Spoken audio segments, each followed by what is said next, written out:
Eu vou falar um monte de coisa aqui e tomara que elas se conectem no final.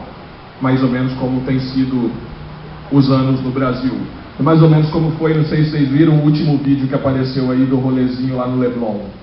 Né? Tipo, é o Batman, tinha o cineasta famoso, tinha a mulher de direita, tinha o computador de esquerda, mas tudo ao mesmo tempo, no mesmo lugar, convivendo de uma forma tensa, mas você percebia que ele tinha uma narrativa e um fio condutor que permitia que tudo aquilo ali estivesse naquele lugar e aquilo ali, de certa forma, traduzisse o momento que a gente tem vivido hoje no país. A nossa experiência é mais ou menos isso também. Ela vem a partir do fim da década de 90, logo quando a internet se consolida no Brasil, né? Essa internet se consolida e ela quebra todos os paradigmas. O que era há 3, 4 anos antes dela se transforma completamente. A gente começa na música, e aí a música, a cultura digital, a internet, ela vem no centro da indústria, né?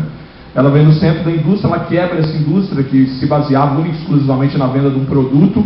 Esse produto começa a ser disponibilizado gratuitamente a partir da internet, e isso gera um caos na cabeça da grande indústria, que é o mesmo caos que gera na cabeça da polícia quando ela taca bomba lá nos manifestantes e explode tudo. Em vez da indústria lá atrás comprar o Napster, ela processa o Napster, e aí quando ela processa o Napster se transforma em milhares de Napsters incontroláveis, e aí que ela perde o jogo de vez. Então a gente nasce mais ou menos naquele contexto. A gente começa a ver que a indústria não funciona mais, começam a surgir festivais de música pelo país. O primeiro abriu para o rock, aí o Abriu para o Rock lança o Nação Zumbi, o Mestre Ambrósio, o Mangue Beat. Aí o resto do país começa a pensar, pô, a partir dessa tecnologia dá pra gente criar também estruturas que dê protagonismo e visibilidade para os nossos artistas. Esses festivais começam a se espalhar pelo Brasil inteiro e eles se conectam, criam uma rede, e os artistas menores de cidades pequenas como as nossas começam a circular. E a gente fora do eixo, não necessariamente estava vivendo aquilo. Eu estou falando assim, a gente é filho de um movimento como esse. Por outro lado, além desse movimento de vir a internet, ela destruir a indústria da música e ela ter que se compartimentar e se subdividir, saca?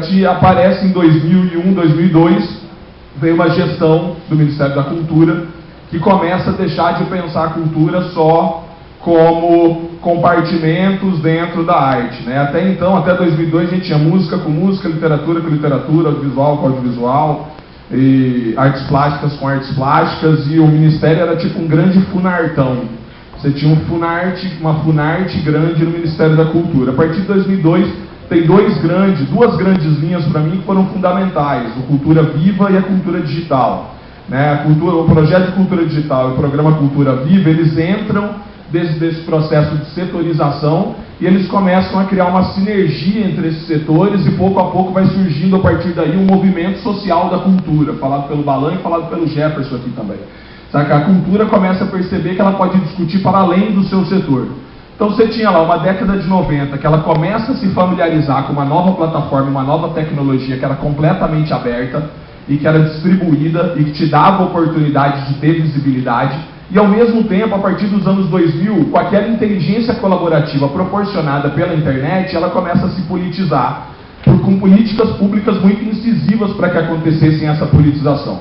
Então a gente surge mais ou menos no início dos anos 2000 em cima desses contextos. Né? A indústria da música tinha caído e está iniciando o Ministério da Cultura, que começava a pensar o sentido antropológico do debate dentro desse próprio ministério. E aí a gente começa a perceber que tinha espaço para conectar as pequenas cidades do Brasil. Eu venho de Cuiabá e a gente falou, não, vamos conectar o cara do Acre, o cara do Amapá, o cara de Belém, o cara de Itabirito, o cara de Mazagão, a galera toda de cidades de até 150, 200 mil habitantes, e vamos criar uma rede. E uma rede para quê? Para o que a internet nos possibilitou, velho. Em cima de necessidade você cria oportunidade, em cima da dificuldade você vai criando novas soluções. A gente não tinha muita clareza de o que a gente queria fazer com aquilo ali, mas o que a gente tinha clareza é que a gente estava num ambiente que as inteligências conectadas se auto-organizariam. Então o nosso desafio era conectar inteligências, era conseguir criar dispositivos e aplicativos que juntassem pessoas, e aí a partir da junção dessas pessoas novas soluções iam surgir. A gente começa em 2002 saca? Fazendo um pequeno festival de música, e em 2013 a gente estava com a mídia ninja no meio da rua, saca? Gravando e divulgando para trocentos países e para trocentas cidades o que estava acontecendo nas ruas. A gente nunca imaginou que de 2002, com um pequeno festival de música para 500 pessoas, a gente ia criar uma universidade, um banco, uma rede com 180 festivais, a gente ia estar em 300 cidades, a gente ia criar a mídia ninja, a gente ia criar várias moedas complementares, a gente ia fazer incidência política forte junto à secretaria, junto a conselhos, a gente ia estar ocupando as ruas também, a gente ia estar ocupando espaços públicos e etc.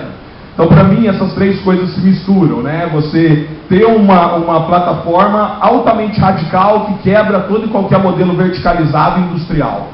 Por outro lado, você tem uma inteligência colaborativa que politiza esse debate todo. E por outro lado, você tem o quê? Para mim, o que é a grande questão?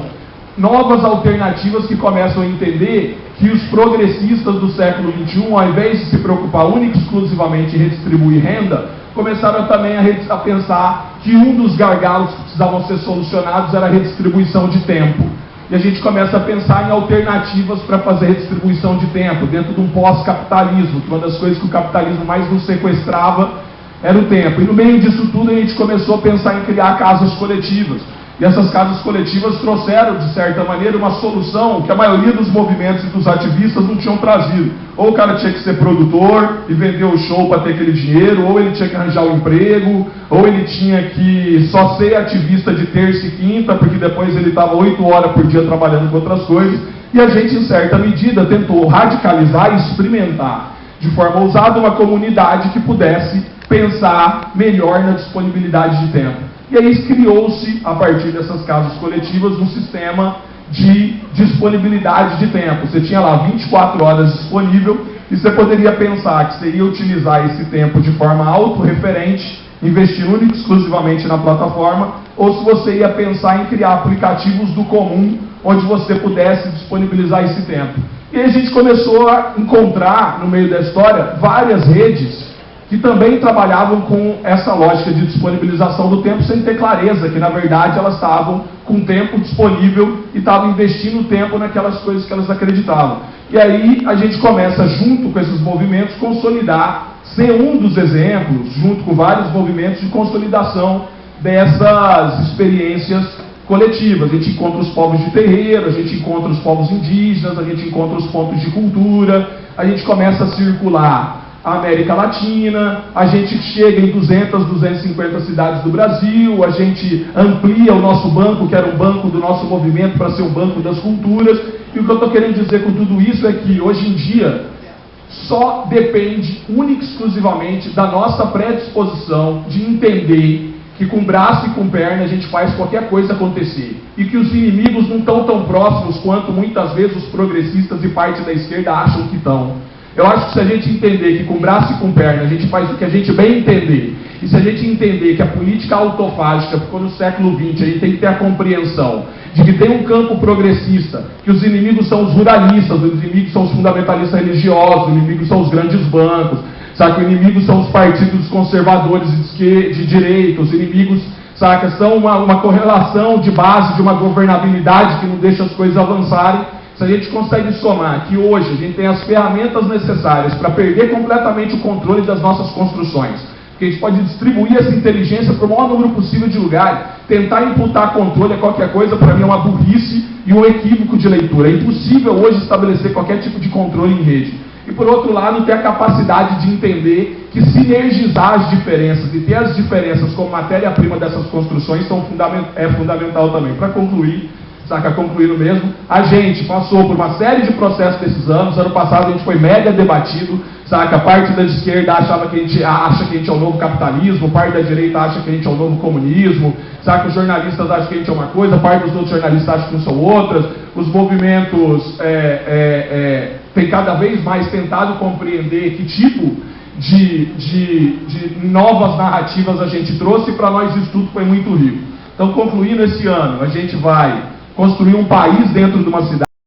de redes. Nós vamos sair esse ano de 300 cidades para 900 cidades e já é uma meta em todas, são 5.342 no Brasil e a gente vai passar para 900 delas e a gente vai conseguir chegar em todos os países da América Latina junto com Cultura Viva Comunitária, com o Movimento Social das Culturas. E só falei dessas coisas que a gente vai fazer porque a gente não tem um puto para fazer, mas vai fazer. Só para contextualizar que hoje, quanto mais a gente tiver clareza que a soma das inteligências se auto-organiza e leva para tudo quanto é lugar, mais a gente vai ter coragem e disposição de fazer os enfrentamentos que a gente tem que fazer.